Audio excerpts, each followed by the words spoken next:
بسم الله الرحمن الرحيم، والصلاة والسلام على خير الأنام سيدنا محمد بن عبد الله.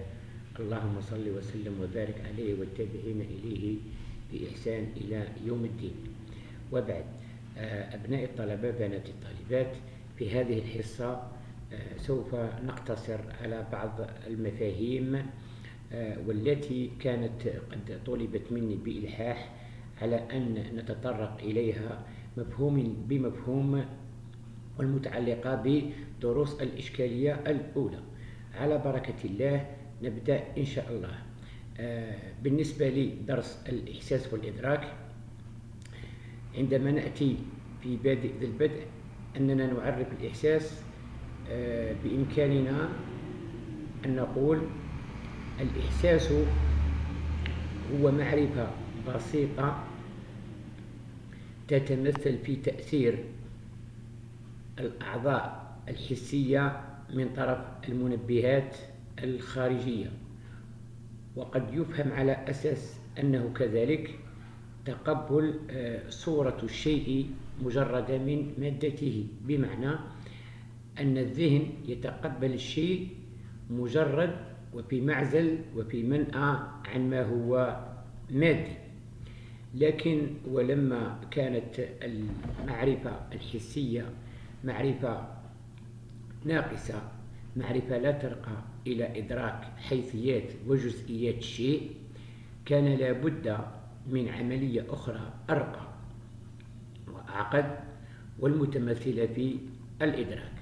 إذن وبالتالي يصبح الإدراك هو عملية معقدة تتداخل فيها عمليات أخرى كالذكاء والتخيل والتذكر، وبصفة عامة أو كصفة جوهرية يعتبر الإدراك عملية تفسيرية تأويلية لما عجز عنه الإحساس أو للإحساس. هذا بالنسبة للإحساس والإدراك. نأتي الآن إلى موضوع اللغة والفكر. ما دمنا أننا نقتصر على المفاهيم فقط، إذن تعتبر اللغة مجموعة الإشارات والرموز والحركات والإيماءات والألفاظ التي من خلالها نتواصل ونلبي الغرض، أو التي من خلالها نتفاهم. الآن يجدر بنا أننا نميز بين شيء اسمه اللغة وشيء اسمه اللسان. لماذا؟ لأن اللغة هي منظومة كلية ونسق كلي، بينما اللسان هو جزء من اللغة. إذن وبالتالي يصبح اللسان هو منتوج اجتماعي، أو هو اللغة الناطقة عن قوم. إذن هنا اللسان قد يأخذ صفة لا كوميونيتي، صفة الجماعة. إذن وكتصحيح لبعض المفاهيم، لا يمكننا أن نقول اللغة العربية أو اللغة الفرنسية أو اللغة الألمانية، ذلك لأن اللغة لا تعني النطق بصفة جوهرية، وإنما تعني المنظومة الرمزية والإشاراتية والحركية والإيماءاتية، كل ما يوحي لنا بفهم معين. أي رمز، أي حركة، أي لفظ، أي إيماء توحي لي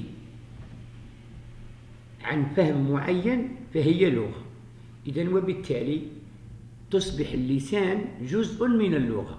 إذن لهذا نجد كلمة اللسان في المفهوم القرآن دالة على اللغة الناطقة عن قوم، بدليل قوله تعالى: إن أنزلناه لسانا عربي.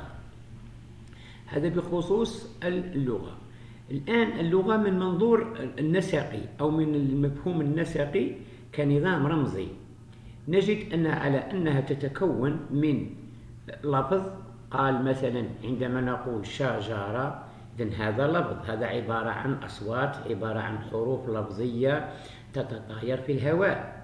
لكن هذه الألفاظ توحي لنا بصورة ذهنية والتي هي شكل الشجرة.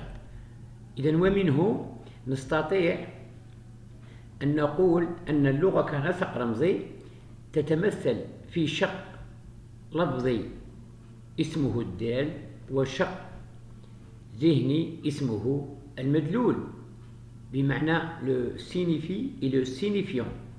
إذن ومنه تبقى الدال، أو عفوا يبقى الدال هو الصورة الصوتية أو الصورة اللفظية، سي ليماج فونيتيك التي تدلنا على معنى معين في الذهن، اللي هو المدلول، اللي هو ليماج أكوستيك.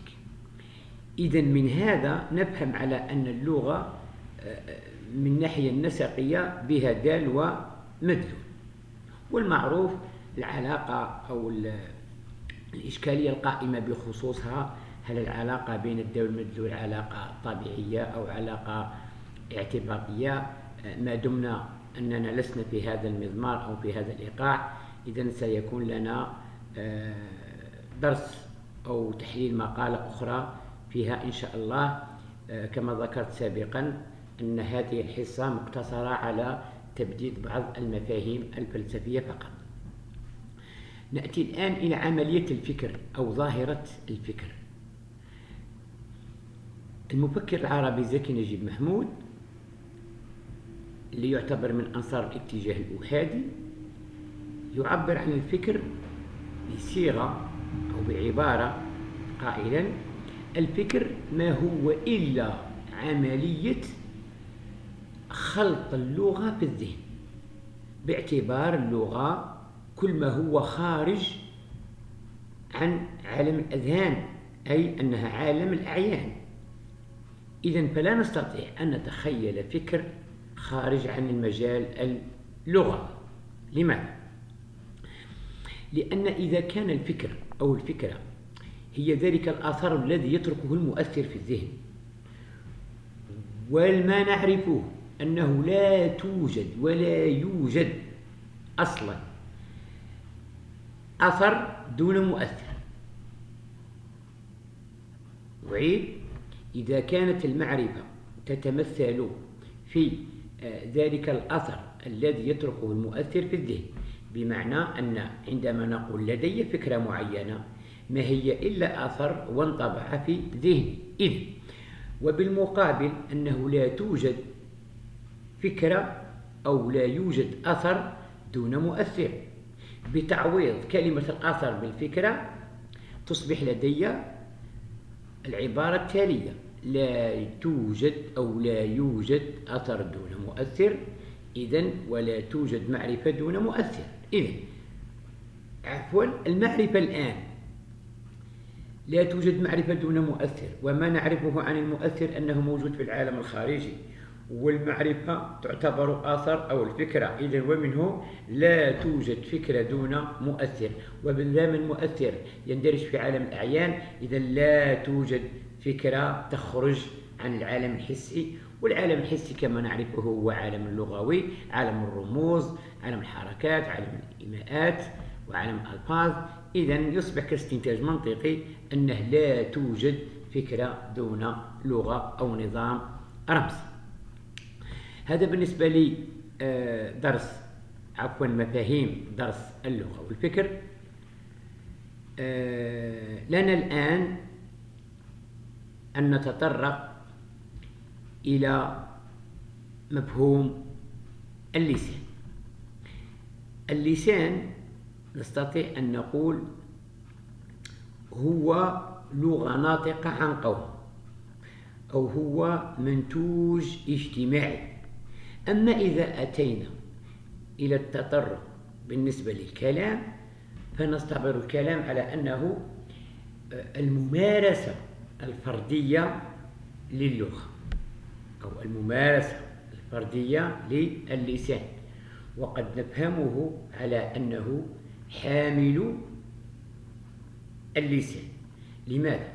لأن كل لسان كلام وليس كل كلام لسان. وإلى حصة أخرى إن شاء الله. دمتم في الرعاية والحفظ.